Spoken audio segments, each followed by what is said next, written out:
Ticonderoga 2 by Douglas Evans.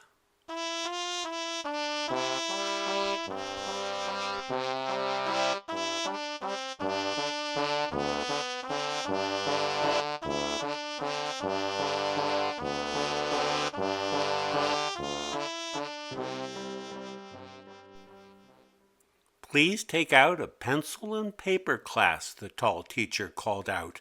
Time to practice our cursive handwriting.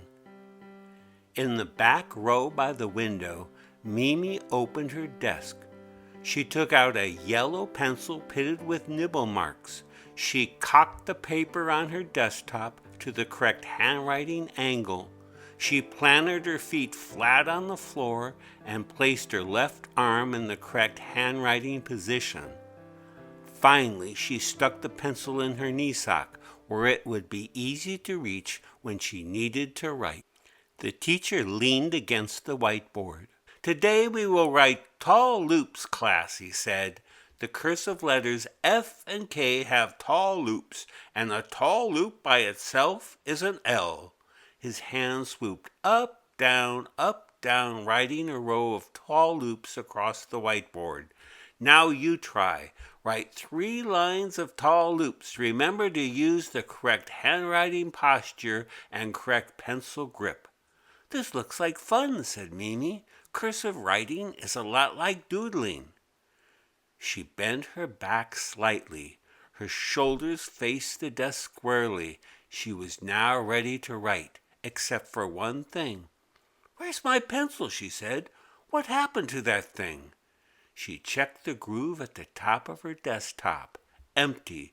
She checked her shirt pocket and the pockets of her skirt.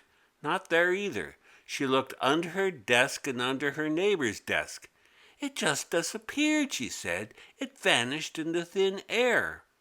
Her arm shot up as stiff and straight as a flagpole. I can't find my pencil, she called out. Could I borrow one? The teacher leaned on the whiteboard again, smearing the tall loops he had just written. His ears were red. Mimi, that is the umpteenth pencil you lost today, he said. This is the umpteenth pencil I must lend you. You lost a pencil during math. You lost a pencil before spelling and you went to the girls' room. You lost a pencil when you went to sharpen it at the sharpener. What's happening to all those pencils? Mimi shrugged. She had learned that it's hard for a teacher to argue against a shrug. The tall teacher drew a new yellow pencil from his desk drawer. This is the last one, Mimi, he said. You must stop losing your pencils. Understand? Wearing the most innocent look she had, Mimi took the pencil. She trudged to the sharpener screwed to the windowsill by her desk. She crammed it into the hole marked standard and turned the crank. It's not my fault, she said. My pencils just disappear. Grr, grr, grr, went the sharpener. They vanish into thin air. Mimi pulled out the pencil and blew on the tip. Having had so much practice, she put on a perfect point every time. She set the pencil on the windowsill and watched Mr. Leeks mow the soccer field before taking her seat. Again she placed her feet flat on the floor. Again she bent her back and laid her left arm across the top of the paper. And again she said, Where's my pencil? The groove on her desktop was empty. Her pocket held nothing, and the only thing under her desk was a mealworm beetle crawling toward a cookie crumb. Now what, she said. I can't ask the teacher for another pencil until he cools down a bit. My tall loops will never get done. Mimi had her head buried in her desk, searching for another pencil, when grr, grr, grr, the sharpener began to grind. How could that be, she asked herself. No one passed my desk.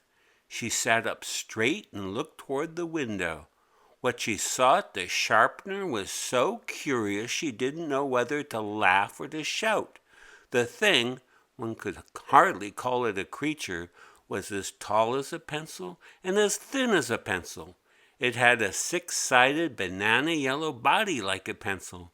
Its pointed head and pink boots resembled the top and bottom of a pencil as well. Mimi would have sworn it was a pencil if it didn't stand on two wiry legs and turn the sharpener crank with two wiry arms. The pencil and the sharpener grew shorter and shorter.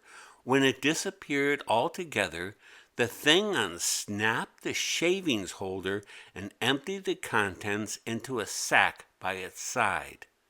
Finally, Mimi found her voice. "Hey, you! That was my pencil you just ground up," she called out. "I needed it to write tall loops." The short, thin, pointy yellow thing turned toward her. A smile spread across its face, almost doubling its narrow width. "Too bad, little girl," it said. "I find, I grind." Mimi scowled. "Who are you? What are you? And I'm not a little girl." The thing stood up straight. "Surely you've heard of me. My name is written on the side of many pencils. I'm Ticonderoga too, the pencil grinder, but you can call me Ti too, little girl."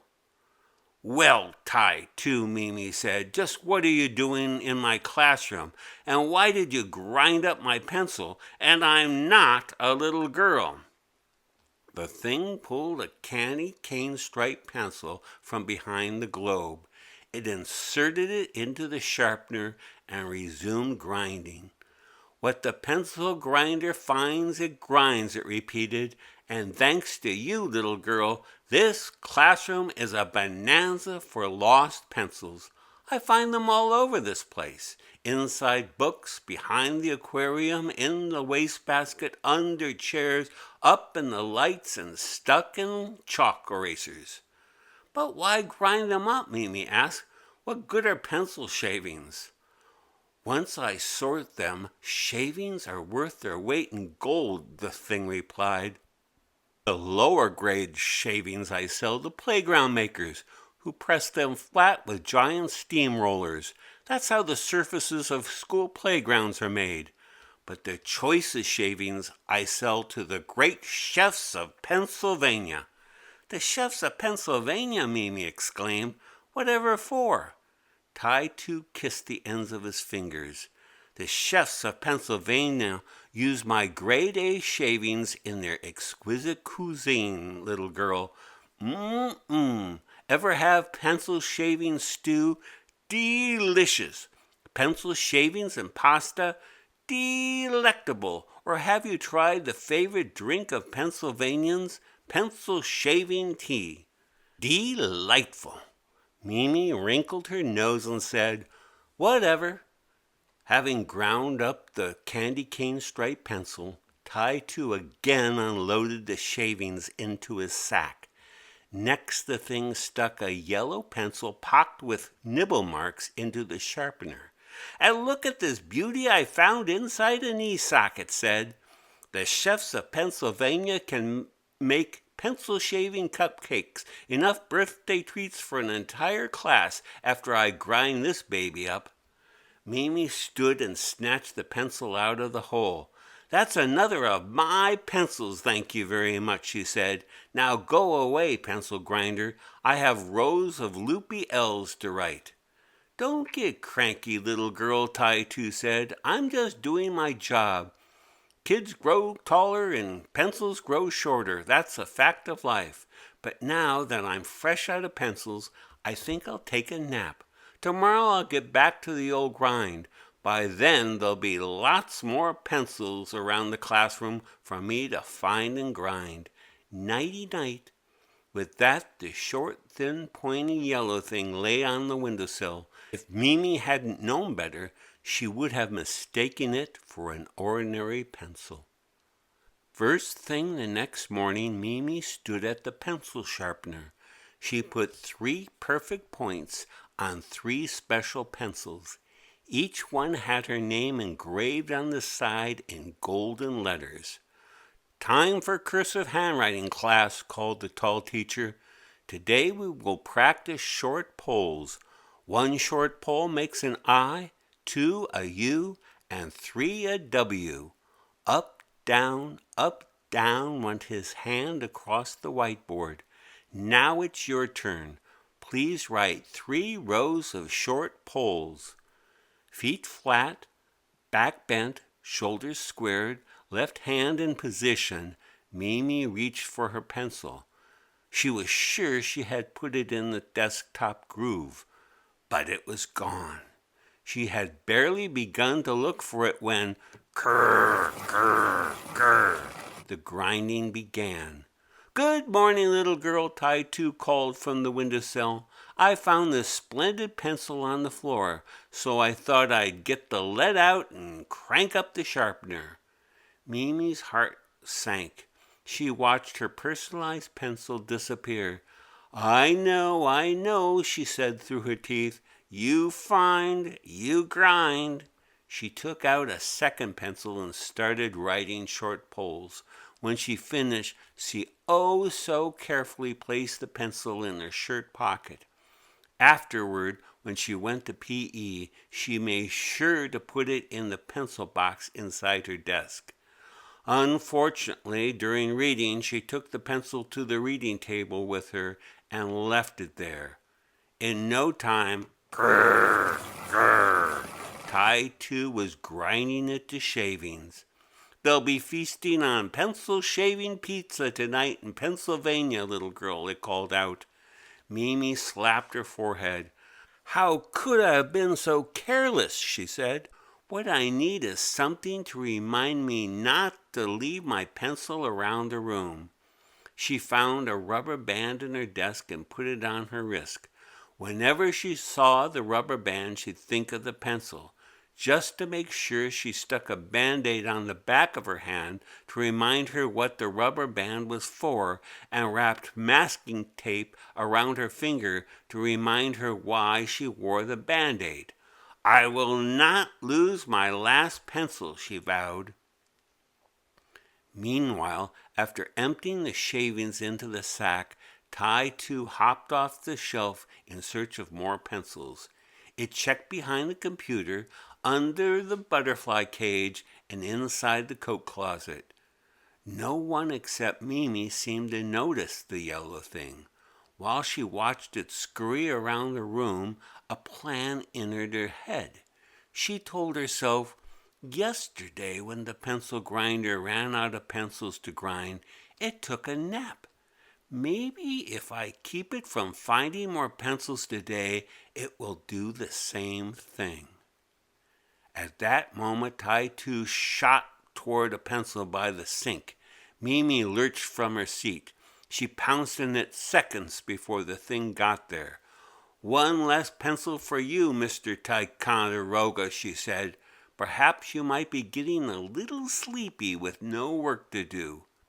Minutes later, Tai-Tu stood on Richard's shoulder. As nimbly as a pickpocket, it was attempting to pinch a pencil from behind his ear. "Hey, Richard," Mimi called out, "that pencil behind your ear sure looks stupid." In a flash, Richard pulled the pencil out and shook it at Mimi. She pretended to yawn, irritating both Richard and the thing on his shoulder. "My, wouldn't a nap be nice right now?" she said.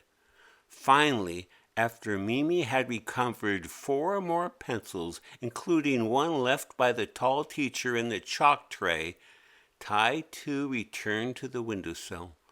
"Poor pencil hunting today, little girl," it called out. "The chefs in Pennsylvania will be disappointed. I guess if I can't grind pencils, I'll saw some logs. Time for a snooze." Mimi nodded. So far, her plan was working. Patiently, she watched Tai-Tu lie down and close its eyes. She counted to 20 before making her move. In one swift motion, she stood, grabbed the yellow thing in her fist, and jammed it into the standard hole on the pencil sharpener. It fit perfectly. Tai-Tu woke up grinning. "What do you think you're doing, little girl?" it said. "I'm sharp enough already."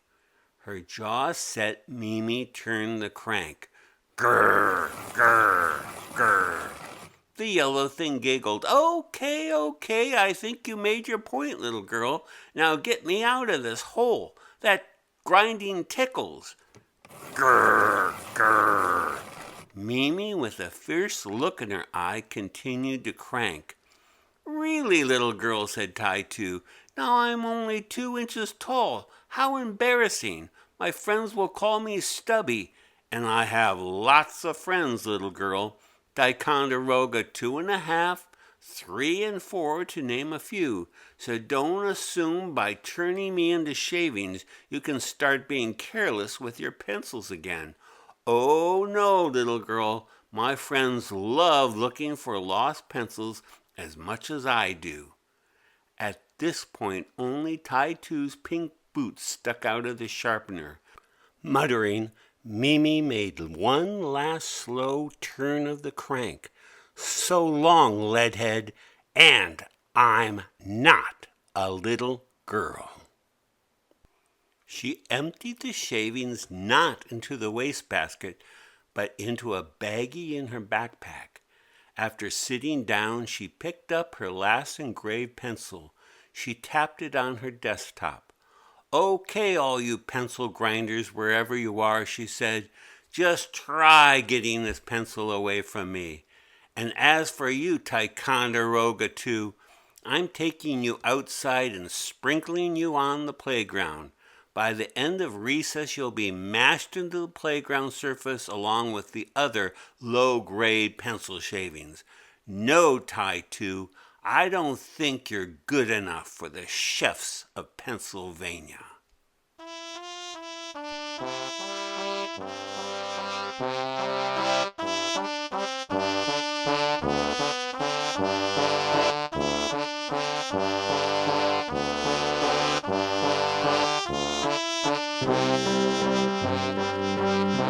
If your pencil's gone missing,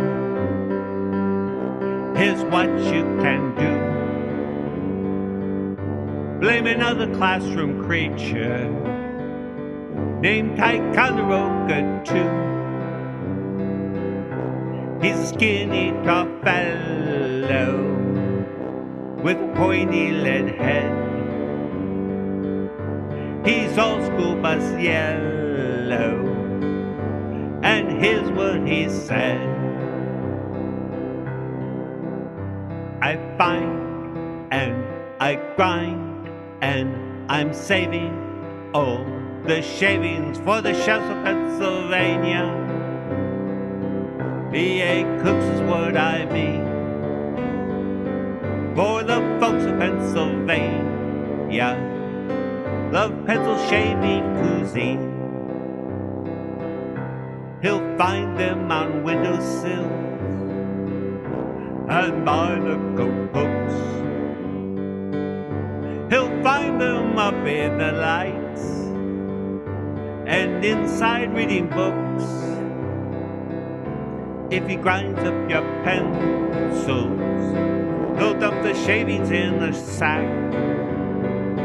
and haul them to Pennsylvania to become a school snack. And I find and I grind and I'm saving all the shavings for the chefs of Pennsylvania. He ain't cooks what I need for the folks of Pennsylvania. The pencil shaving cuisine. Try pencil shaving pasta or pencil shaving cream pie. Pencil shavings and rice is good, and pencil shavings on rye. So here's a Tai-Tu reminder. We hope you understand. To stop this pencil grinder, keep your pencils in hand. For he finds and he grinds and he's saving all the shavings for the chefs of Pennsylvania. The egg cooks